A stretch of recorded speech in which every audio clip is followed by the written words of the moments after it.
बिहार की राजनीति एक दिलचस्प मोड़ पर खड़ी है। एक ऐसा चौराहा जहां नेतृत्व और विवशता की कहानी एक साथ लिखी जा रही है। द हिंदू के संपादकीय विश्लेषण में स्वागत है। आज हम बिहार की इसी राजनीतिक पहेली की परतों को खोलने की कोशिश करेंगे। तो सबसे बड़ा सवाल यही उठता है कि आखिर बिहार की जो दो सबसे बड़े राजनीतिक खेमे हैं, वो नेतृत्व को लेकर इतना संघर्ष क्यों कर रहे हैं? इस सियासी खींचतान के पीछे की असली वजह क्या है? चलिए समझते हैं। देखिए, हुआ ये है कि कई हफ्तों की अटकलों और अंदरूनी बातचीत के बाद बिहार के दोनों मुख्य गठबंधनों ने अपने अपने मुख्यमंत्री उम्मीदवारों के नाम का ऐलान तो कर दिया है, पर यह ऐलान जितना सीधा लगता है उतना है नहीं। इसके पीछे एक लंबी कहानी है। तो मैदान में दो मुख्य खिलाड़ी हैं। एक तरफ है एनडीए यानी नेशनल डेमोक्रेटिक अलायंस, जिसमें बीजेपी और जेडीयू मुख्य पार्टियां हैं, और उन्होंने अपना उम्मीदवार बनाया है नीतीश कुमार को।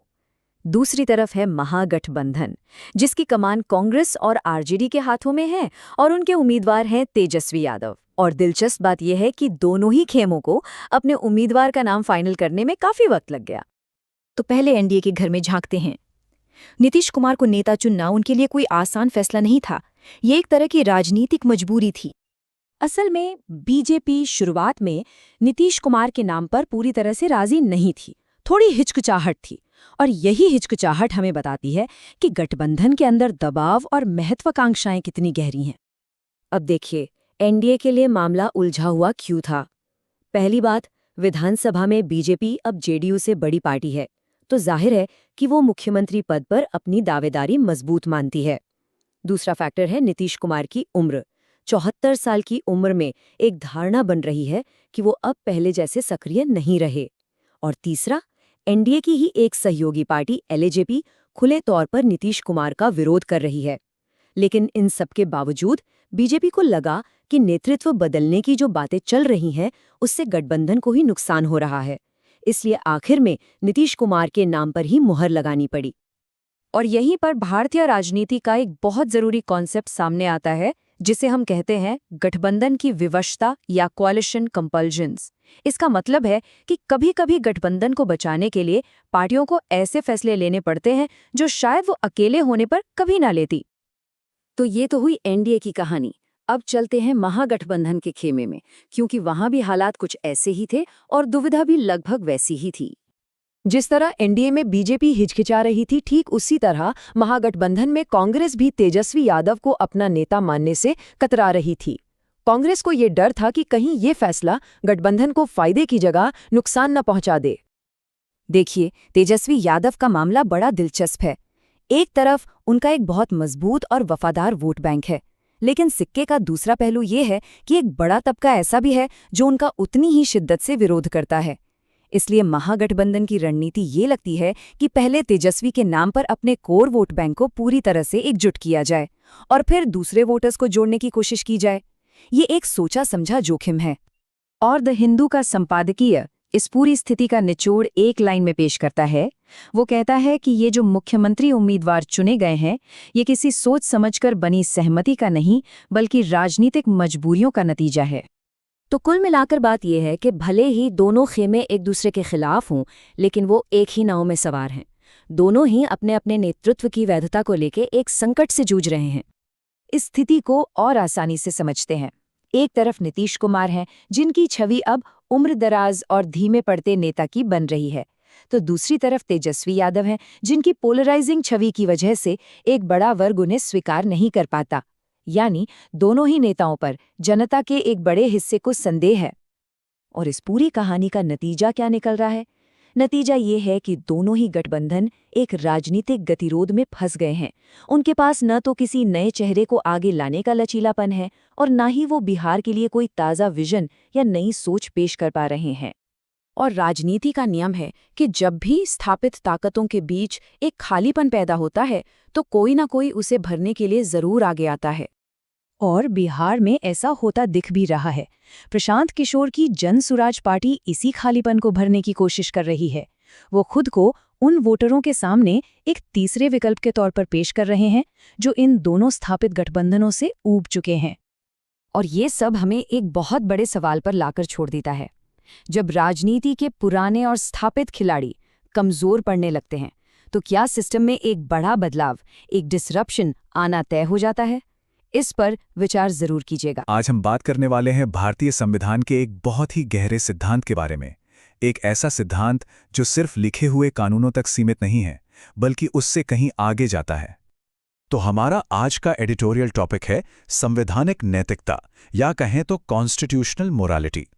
अब ये एक ऐसा कॉन्सेप्ट है जिसके बारे में बातें तो बहुत होती हैं, लेकिन इसकी असल गहराई को समझना वो थोड़ा मुश्किल हो सकता है।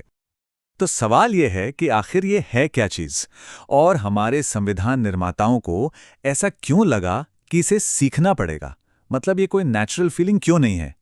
चलिए आज इसी सवाल की तह तक चलते हैं। तो देखिए, इसे समझने के लिए हमें सबसे पहले कानून और नैतिकता के रिश्ते को देखना होगा, और इसकी जड़ें वो तो हमारे प्राचीन धर्म के कॉन्सेप्ट तक जाती हैं। अब ये कानून और नैतिकता का जो रिश्ता है ना, वो बड़ा दिलचस्प है, अ टू वे स्ट्रीट।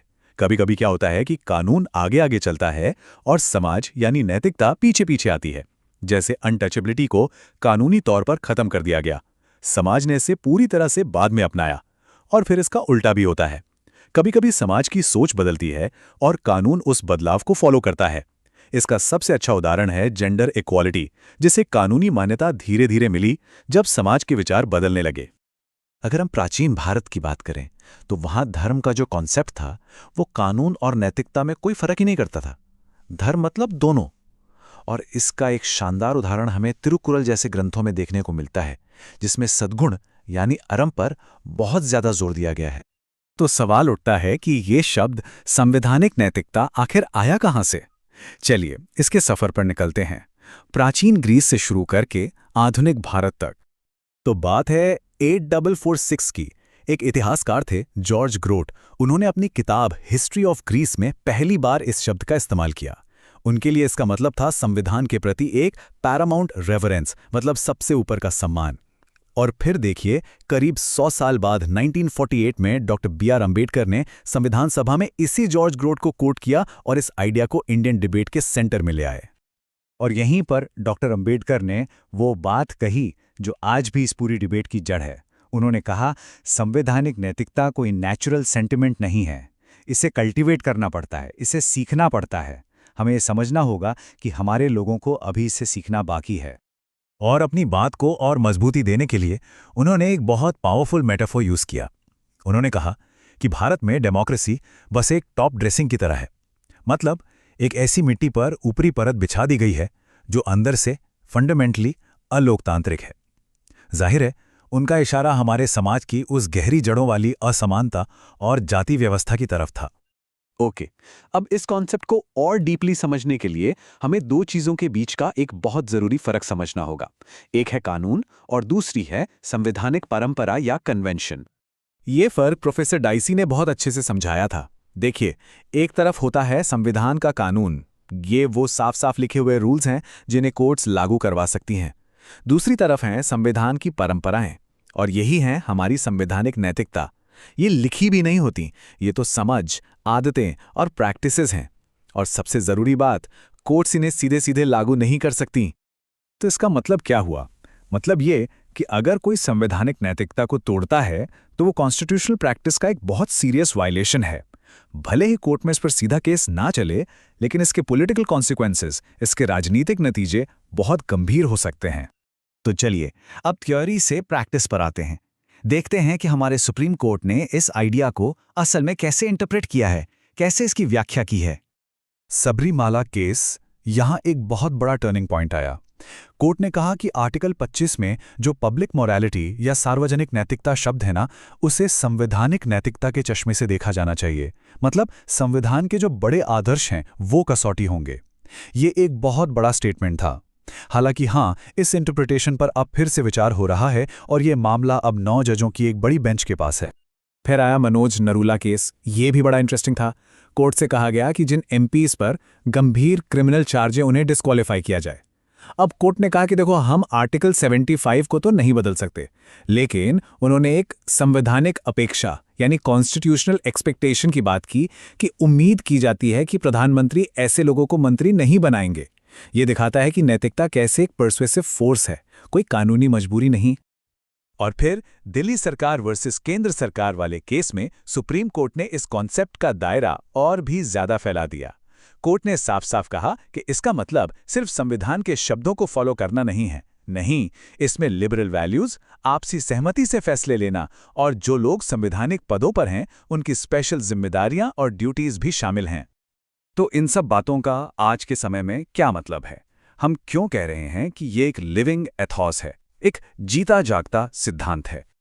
अब एक सवाल तो मन में आता ही है कि अगर इसे तोड़ने पर हमेशा कोई कानूनी सजा नहीं मिलती तो फिर इसका इलाज क्या है, रेमेडी क्या है?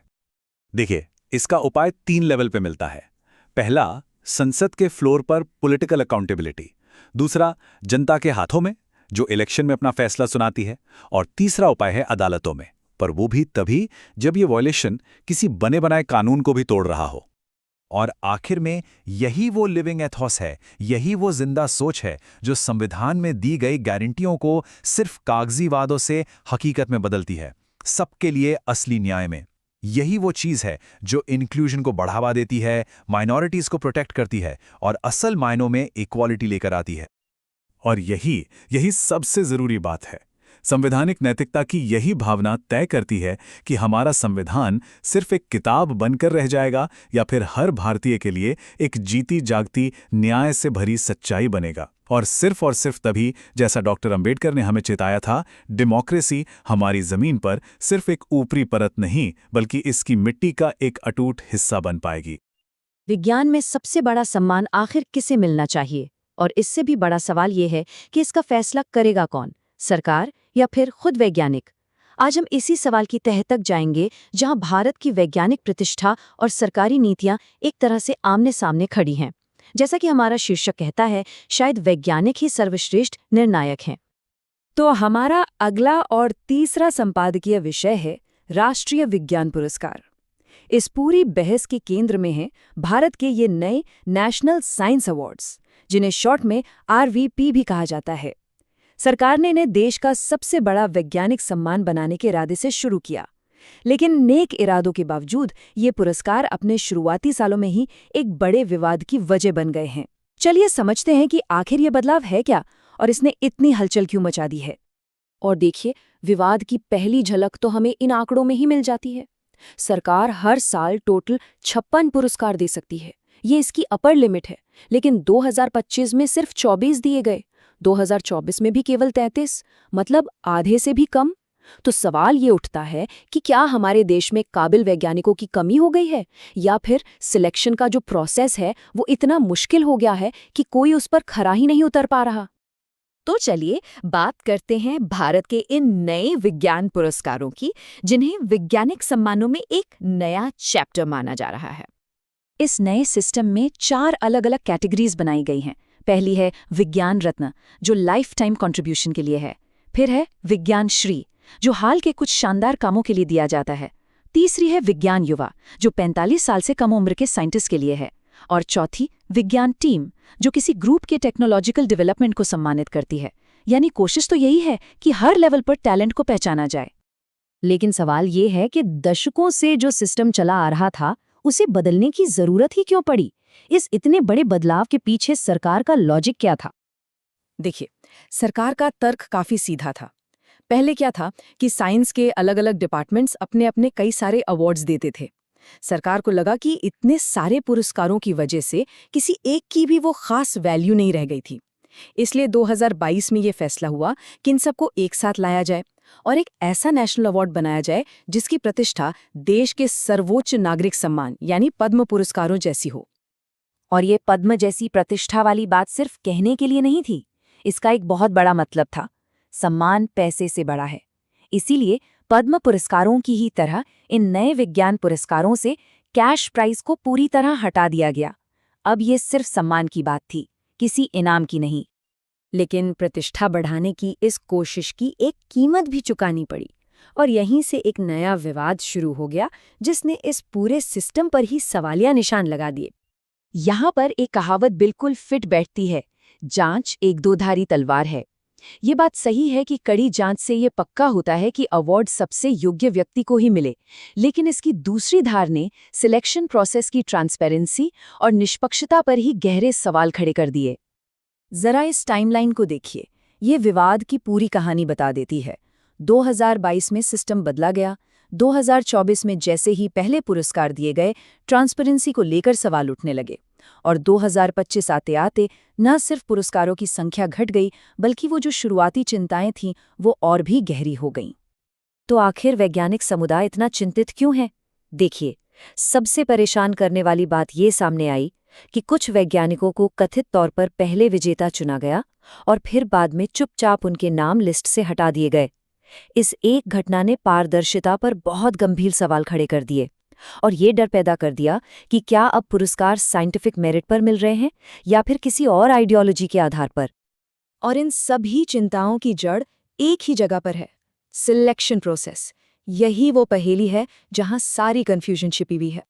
कागज पर देखें तो ये प्रोसेस 3 स्टेप्स का लगता है। स्टेप 1, देश के टॉप साइंटिस्ट की एक कमिटी विजेताओं को चुनती है। स्टेप 2, ये कमिटी अपनी सिफारिशें यानी रिकमेंडेशंस मंत्री को भेजती है। और स्टेप 3, बस यहीं पर सब कुछ धुंधला हो जाता है। एक बड़ा सा सवालिया निशान, आखिरी फैसला कौन लेता है? और यही वो सवाल है जिसका कोई सीधा जवाब नहीं है। क्या साइंटिस्ट्स की कमेटी की सिफारिश ही फाइनल है या फिर मंत्री के पास उस लिस्ट को बदलने का अधिकार है? इसी चुप्पी की वजह से पॉलिटिकल इंटरफेरेंस का डर सच लगने लगता है। और ये हमें इस पूरी बहस के सबसे बुनियादी सवाल पर ले आता है। साइंटिफिक एक्सीलेंस को परखने का, उसे जज करने का अधिकार असल में किसके पास होना चाहिए? यहाँ प्रतिष्ठा तक पहुँचने के 2 रास्ते बिल्कुल साफ दिखते हैं। एक रास्ता सरकार का है, एक सेंट्रलाइज्ड टॉप डाउन अप्रोच जिसमें पॉलिटिकल दखल का शक बना रहता है। और दूसरा रास्ता वैज्ञानिकों का है, जहां एक्सपर्ट्स ही अपने साथियों के काम को परखते हैं बिना किसी बाहरी दबाव के। इसे ही हम पीयर रिव्यू कहते हैं। और देखिए, यही इस पूरी बहस का निचोड़ है।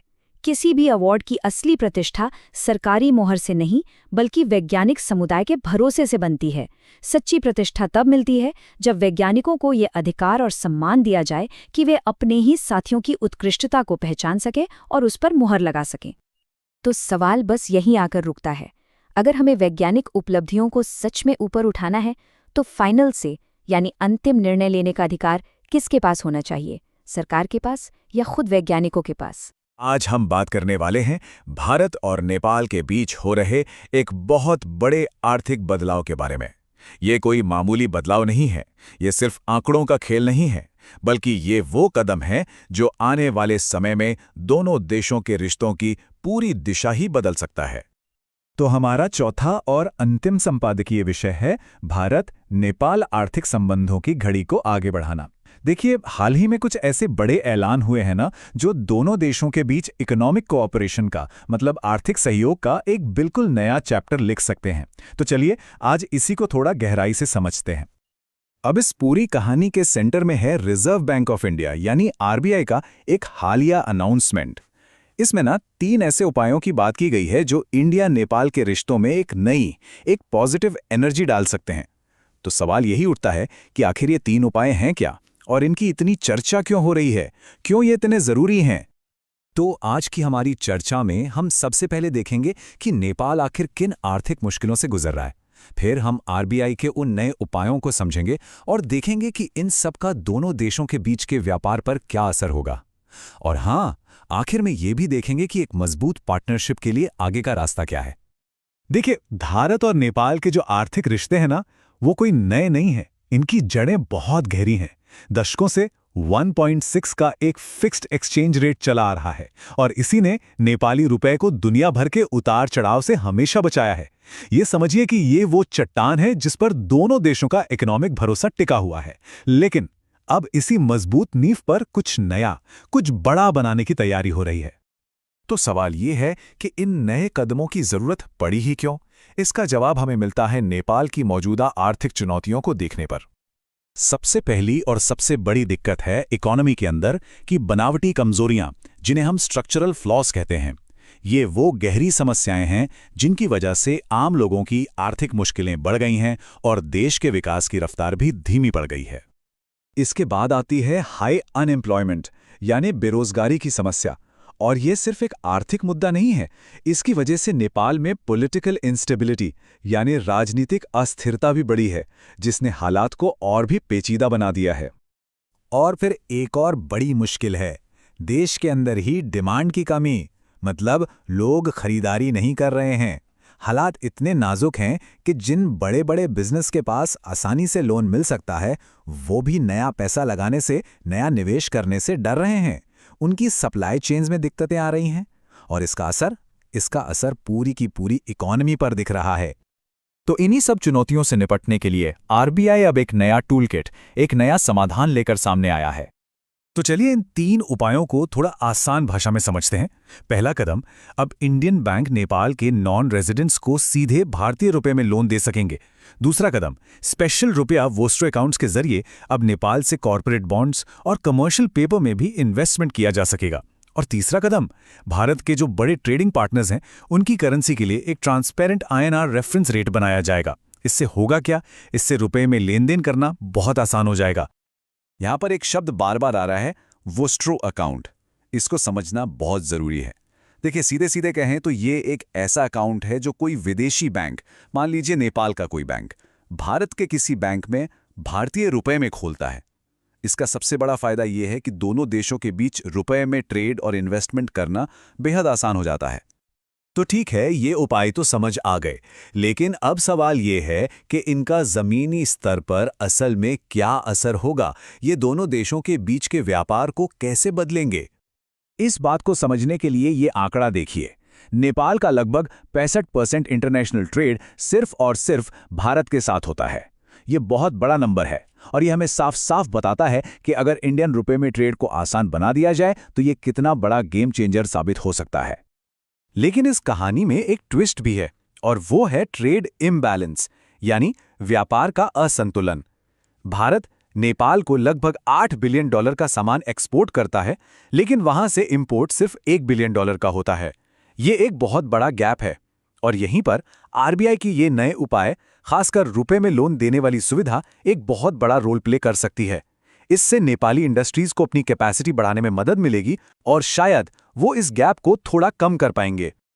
और बात सिर्फ ट्रेड की नहीं है, भारत नेपाल में एक बहुत बड़ा इन्वेस्टर भी है। नेपाल में जितना भी टोटल फॉरेन डायरेक्ट इन्वेस्टमेंट यानी FDI आता है, उसका लगभग 33% हिस्सा अकेली भारतीय कंपनियों का है।